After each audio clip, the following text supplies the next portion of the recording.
일전에 어느 고등학교 앞을 지나가는데 그 교문에 크게 경로효친 상강오륜이라고 하는 글귀가 써져 있는 것을 보았어요. 요즘에도 이런 학교가 있구나 하면서 굉장히 제가 도전을 받았거든요. 그래서 오늘은 여러분과 같이 효에 대한 말씀을 나누어서 하나님의 은혜를 받고자 합니다. 여러분, 청와대 입구에 가면 효자동이라는 동네가 있지 않아요? 저는 전주 효자동에 지금 살고 있습니다만은 그 청와대 입구 효자동이 그 유래가 있습니다. 어떤 할아버지가 실수로 해서 손자를 이불 밑에서 깔아서 이제 죽였어요. 그러나 할아버지는 그 사실을 몰랐죠. 그때 이 아이의 어머니는 시아버지가 이 사실을 아시면은 얼마나 마음이 아플까? 그 생각을 하고 몰래 아이를 안고 남편이 있는 안방으로 이제 데리고 왔어요. 그리고 자초지총 이야기를 하니까 그 이야기를 들은 남편이 죽은 아이를 보고 이 불효자식아! 할아버지 마음을 그토록 아프게 하사니 하면서 그 아이의 뺨을 아주 호되게 때렸다고 합니다. 그랬더니 죽었던 아이가 깨어났다는 거예요. 놀라운 사실이죠. 그래서 이 일을 임금이 알고 그 동네를 효자동이라 이름했다고 하는 이야기가 있습니다. 그렇습니다. 우리네 조상들은 효가 이렇게 있었습니다. 그래요. 그러므로 이 효는 첫째는 목적이 문제입니다. 누구를 위한 효를 하냐 그거예요. 정말로 부모를 위한 효인가 나를 위한 효인가 그 말입니다.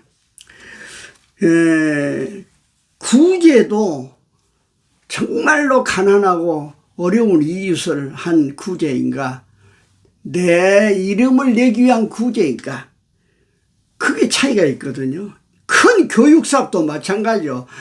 자신의 이름을 위해서 했다 하면은 그런 효나 그런 구제나 그런 교육사업은 아무 소용이 없다고 하는 이야기인 것입니다. 두 번째로 효는 그 방법이 문제입니다. 어떻게 하는 것이 효냐 그 말입니다. 살아계실 때는 소홀히 하다가 또 돌아가시고 나면은 야단스럽게 굴면서 아주 제사를 엄청나게 지내면서 효자인 척 합니다. 왜요? 죽어 귀신이 되면 복을 준다고 하는 그것 때문에 그런 거예요. 이런 엉터리가 어디가 있겠습니까? 18세기에 유명한 문표가 사무엘 존슨이라는 사람이 있습니다. 그는 어렸을 때 굉장히 가난하게 살았는데 이제 유명해져서 살만하게 되었어요. 그런데 어느 날 복잡한 시장 복판에 억수같이 장대비가 내리는데 그 비를 피하지 않고 그 비를 맞으면서 꼼짝하지 않는 거예요. 그래서 사람들이 물었습니다.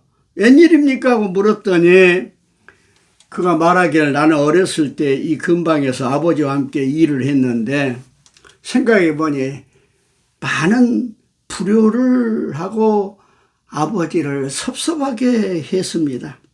그래서 그 가슴이 아파서 견딜 수가 없어서 이 자리에서 벌을 받고 있습니다. 그렇게 말을 했다고 하는 이야기입니다. 모름지기 참 효는 부모의 뜻을 높이고 그 부모의 자녀됨의 긍지를 삼고 부모의 소원을 알고 그 뜻을 기리고 우러르고 따르는 데 있는 것입니다. 그러므로 우리는 나를 낳아 주었다는 것 여기서부터 시작을 해야 합니다. 내 생의 고마움을 알고 생 자체를 감사로 받아들인 자가 효자인 것입니다. 어느 순간이라도 행여 부모 앞에서 죽고 싶다고 분노만나든지 한숨을 쉰다든지 한다면 천하에 용서받지 못할 불효인 것입니다. 부모가 생을 줬지 않습니까? 생각해 보십시오. 산다는 것이 얼마나 중요한 것입니까? 그런데 그 부모님의 자녀가 된 것을 부끄럽게 여기는 자는 용서받지 못할 죄인인 것입니다. 또한 키워주었다는 데 대한 고마움이 있어야 하겠습니다. 사람은 고등동물인데도 불구하고 30세가 되도록 키워놓아야 사람 구실을 제대로 할까 말까 하지 않습니까?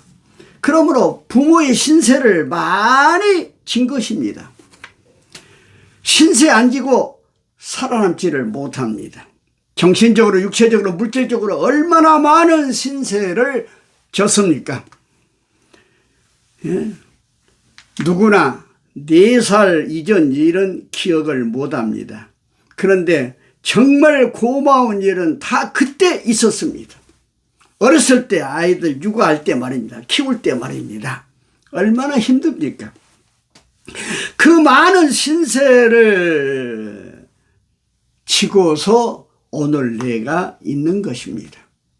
어찌 부모를 소홀히 할 것입니까? 또한 부모는 선험자입니다. 인생에 있어서 먼저 경험을 하신 분입니다. 많은 것을 경험하고 그리고 내게 말씀하고 있습니다. 아무리 적어도 20년은 선배입니다. 그래서 유명한 개혁자 마르틴 루터는 말하기를 가정은 최초의 학교요 부모는 최초의 교사라고 했습니다. 내가 만난 최초의 선생님이 누굽니까? 부모님인 것입니다. 자, 오늘 잠언서 4장 본문 말씀을 깊이 읽어보면 얼마나 깊고 소중한 교훈을 주는지 모릅니다. 오늘은 다윗의 그 잠언인데 솔로몬이 쓴 다윗의 이야기라 그 말입니다. 우리가 아는 대로 다윗은 위대한 왕이요 위대한 장수였습니다. 그러나 그는 본디 저 베들레헴 목동으로서 아주 용맹해서 양을 훔쳐가려고 하는 맹수들로부터 양을 지키고 그리고 그런 가정 속에서 물맷돌 돌 던지는 데 아주 훈련이 되어가지고 저 엘라 골짜기에서 블레셋과 이스라엘이 전쟁할 때 골리앗 앞에서 이스라엘이 꼼짝 못하고 있을 때 거기에 가서 그 물맷돌로 골리앗을 쳐 죽였습니다. 그리고 후에는 유대 나라를 건설하고 다윗성을 세우고 그런 그가 평생을 지내고 나서 깨닫는 이야기를 오늘 본문에서 하는 거예요. 가장 귀한 것은 뭐냐? 군사도 아니고 용기도 아니고 황금도 아니요 건세도 아니다. 인생을 다 살고 나서 비로소 얻은 진리는 뭐냐? 그것은 지혜가 제일이니 지혜를 얻으라. 그 이야기를 합니다. 그래서 오늘 4절에서 6절 말씀 보면 아버지가 내게 가르쳐 이르기를 솔로몬이 하는 이야기입니다. 아버지 다윗이 내게 가르쳐 이르기를 내 말을 내 마음에 두라 내 명령을 지키라 그리하면 살리라 지혜를 얻으며 명철을 얻으라 내 입에 말을 잊지 말며 어기지 말라 지혜를 버리지 말라 그가 너를 보호하리라 그를 사랑하라 그가 너를 지키리라 그렇게 이야기를 하고 있습니다. 예. 솔로몬은 자기가 어떤 경험 끝에 지혜를 얻은 것이 아니에요. 아버지가 말해주는 것을 그대로 받아들인 것입니다. 그래서 21살 때에 지혜를 솔로몬은 논합니다. 왕이 되어 하나님께 1000번제를 드리고 기도할 때 하나님께서 구하면 주겠다 했을 때 뭘 구했습니까? 지혜를 주십시오. 솔로몬은 그렇게 말한 겁니다. 하나님은 솔로몬의 간구가 마음에 들어 지혜와 부귀와 영화까지 덤으로 더하여 주십니다. 솔로몬이 지혜를 얻게 된 동기가 무엇입니까? 아버지 다윗의 가르침을 그대로 들었기 때문입니다. 그래서 지혜왕이 되어서 40년 동안 전쟁 없이 나라를 다스렸던 것 아닙니까? 네. 그런데 그 지혜가 어디서 온다고요? 네? 그건 다른 게 아닙니다. 네. 아버지의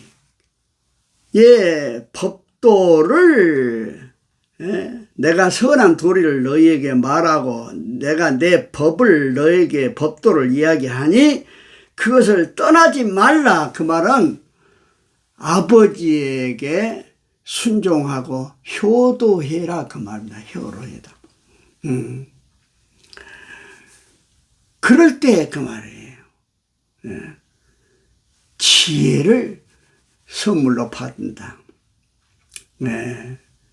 하나님을 경외함으로 지혜를 얻는 것은 물론이지만 실제적인 삶에 있어서의 지혜는 효를 통해서 얻어진다고 하는 이야기인 것입니다. 네. 성경에 나오는 가장 모범적인 효자가 누구일까 한번 생각해 봤습니다. 이삭이라고 나는 생각합니다. 아브라함의 100세에 얻은 아들 아닙니까? 아버지를 따라서 모리아산에 올라갈 때는 대략 성서학자들이 계산해 보니까 27살 정도예요. 뭐 대단한 혈기왕성한 청년이죠. 그런데 이삭을 제물로 바칩니다. 네. 아버지보다가 노망했다고 도망가지 않았습니다. 아버지가 시킨 대로 묶으면 묶이고 그리고 누라면 누고 그래서 아브라함이 칼을 높이 들어서 그 목을 향하여 내리치려 할 때도 그는 아무런 말이 없이 순종한 것입니다. 이렇게 그는 하나님께 바쳐진 그리스도의 표상이 된 것입니다. 참 효자지요. 그래서 아브라함은 그랄 땅에 갔을 때, 그랄 땅 저도 가봤습니다만, 거기는 뭐 돌짝밭이에요, 전부 다. 네. 그런데 거기서 100배의 수확을 거뒀고, 결국은, 블레셋의 왕이, 그 이삭 앞에 무릎을 꿇었지 않습니까? 내가 믿는 하나님은 진짜 하나님이시다. 고백하게 만든 거 아니겠습니까? 효는 이런 놀라운 능력과 축복이 있는 것입니다. 이야기 하나 하고 말씀을 마치려고 합니다. 한 청년이요, 호러번이 모시고 성실하게 살아가는데 그만 교통사고를 당해가지고 두 눈을 잃어버렸습니다. 그는 아주 그 불구에 대해서 깊은 상실감에 빠져 있었지요. 그런데 어느 날 의사가 한쪽 눈을 기증받았다고 이야기를 합니다. 그래도 그는 별로 기뻐하지 않아서 이왕이면 두 눈 다 떠야 되는데 한 눈만 뜬다고 하니까 그런 사람이었어요. 네. 그래서 어머니가 그래도 아주 불평하지 말라. 그리고 간청을 해서 수술을 이제 받았지요. 드디어 붕대를 푸는 날이 되었습니다. 그 청년은 그만 목이 메어 왈칵 울음을 쏟고 말았습니다. 왜야? 어머니의 한 눈이 없었다는 사실을 알았기 때문입니다. 네. 어머니는 아들을 안타깝게 바라보며 이렇게 말합니다. 얘야, 내가 두 눈을 다 주고 싶었단다. 그런데 그렇게 하면 안 못 보는 애미를 내가 돌봐야 할 것이라고 생각하니 얼마나 네가 힘들겠냐. 그래서 그럴 수가 없었단다.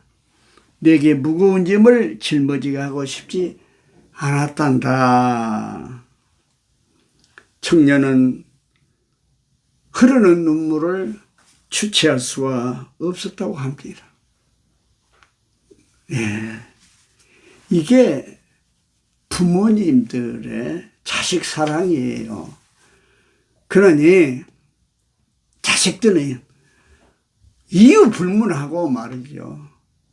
부모님의 말씀에 순종하고 부모님께 정성을 다해서 효를 다해야 됩니다. 네. 저 자신도 그래요.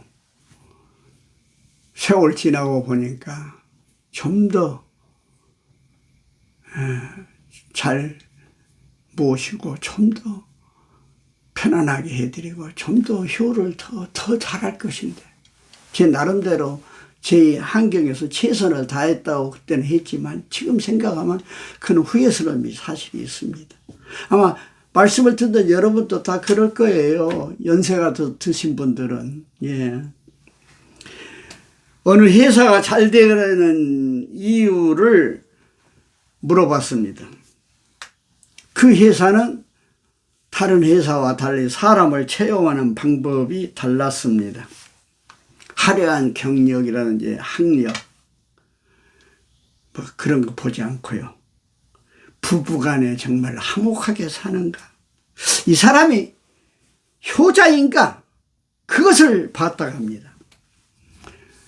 부모님을 잘 모시는 사람치고 상간을 배신한 법이 없고 부정을 저지르지 않고 뇌물을 받거나 공금 횡령하는 법이 없다고 합니다. 정말 효도함은 금사슬을 목에 거는 것이요 영화로운 면류관을 머리에 얹는 것이라고 잠언서 1장 9절에 말하고 있습니다. 사랑하는 여러분, 오늘 아들들아 아비의 훈계를 들으며 명철을 얻기를 주의하라. 내가 선한 도리를 너에게 전하느니 내 법을 떠나지 말라. 그러면서 너희들이 정말로 지혜와 명철을 얻은 사람들이 되기를 바라는데 그것은 아버지께 도를 그대로 따르고 그 법을 따르고 아버지에게 부모에게 말이죠. 효도할 때에 그 말이에요. 그럴 때 너희가 그 선험자이신 아버지의 경험을 통한 지혜를 너희가 얻을 수 있다. 그래서 축복의 사람이 된다. 효는 그러므로 축복이다. 그렇게 오늘 말씀하고 있습니다. 우리 다 같이 정말로 이 땅에서 사는 동안에 부모님 잘 섬기고 효하고, 부모님 안 계신 분들은 하나님이 우리 부모님 아니 우리 아버지 아닙니까? 잘 섬기고 하나님 잘 섬기고 축복받는 인생이 되기를 주의 이름으로 축원합니다. 할렐루야. 기도하십시다. 아멘.